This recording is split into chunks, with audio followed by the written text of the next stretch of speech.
bad were the lads' mags really? The recent allegations against Russell Brand, which he vehemently denies, have left us all looking back at early noughties culture and wincing.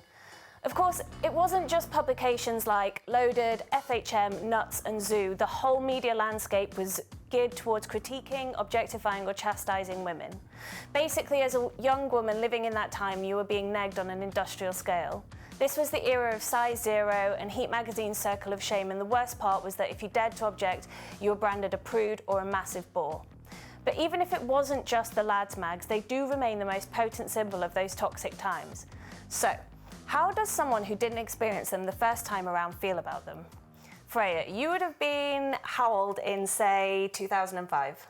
I think I would have been 5 years old. Okay. 2005. So I was, in 2006, I went to university, so this is very much like the era that I was growing up in. We've got a selection of lads mags that I found in my boyfriend's teenage bedroom. Nice.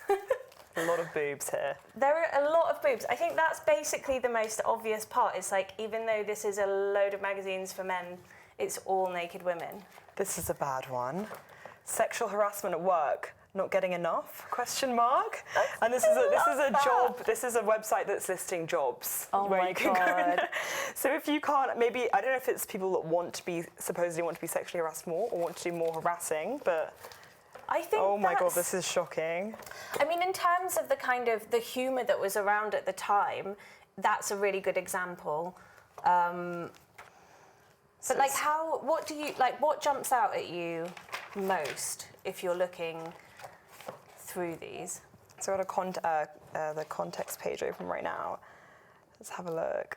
I mean, literally everything is about sex. The world's freakiest stories, ladies' confessions when women gleefully admit to their antics. Then we've got the laboratory of love, ridiculously Grub becomes a lesbian.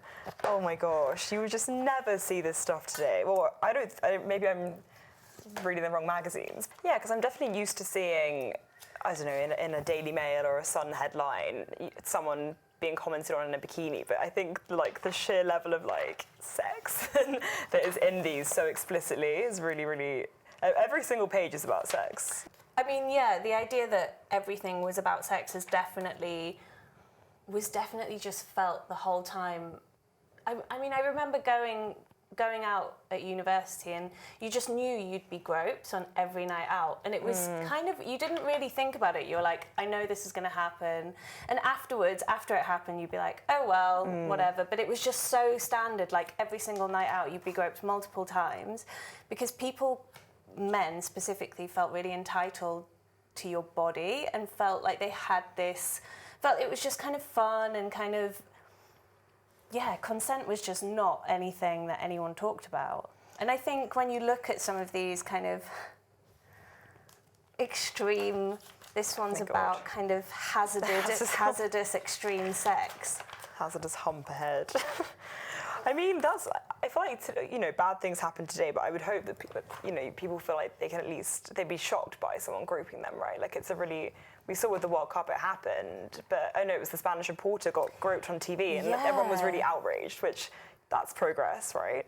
Yeah, well, I think this is interesting, like, outrage has gotten us to a certain point, because I think that's what a lot of the Me Too movement was about. It was looking at the kind of behaviours that we just took for granted for so long and then applying a degree of outrage to them and being like, maybe this isn't okay. Maybe it isn't okay to be kind of casually groped every time you leave your house. Okay, so what do you think? Are they as bad as you think, or did they have some merit? I am shocked because I feel like I've been introduced to a subculture that I've never seen before. But I think I don't really use this kind of content ever. So I don't know how it would shape up to today. I feel like I was surprised, but in some ways it does feel quite tongue-in-cheek. I totally get what you mean. It's like, it is kind of tongue-in-cheek. It's almost like Carry On, but with like a dash of misogyny. I mean, Carry On was kind of a big dash of misogyny anyway. But I think you're right. I guess I'm unsurprised that we're hearing all these sexual assault allegations coming out of the woodwork when this was such a common form of media that everyone was reading. It does feel like, even if now things are happening on the internet that we don't know about, they're definitely not being given approval by like big publications that you can buy in Asda when you're checking out. So on that side of things, I guess I'm shocked at how normal these must have been, how normalised. That is surprising to me. Yeah, I mean, objectification was basically a way of life for all people, men and women, and I think a lot of women would have said that they were complicit in it at the time because they didn't have a choice. So everyone who was on this magazine was like, this was what was on offer to them as a way of promoting themselves, and you could either play the game or you could just not work. So I think in that respect, how pervasive it was is kind of quite shocking, but at the same time, when you now compare it to the kind of industrial scale hatred that you see online, it's kind of seems a bit more kind of fun and tongue-in-cheek.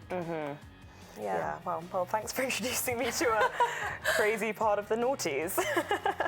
What a wild time.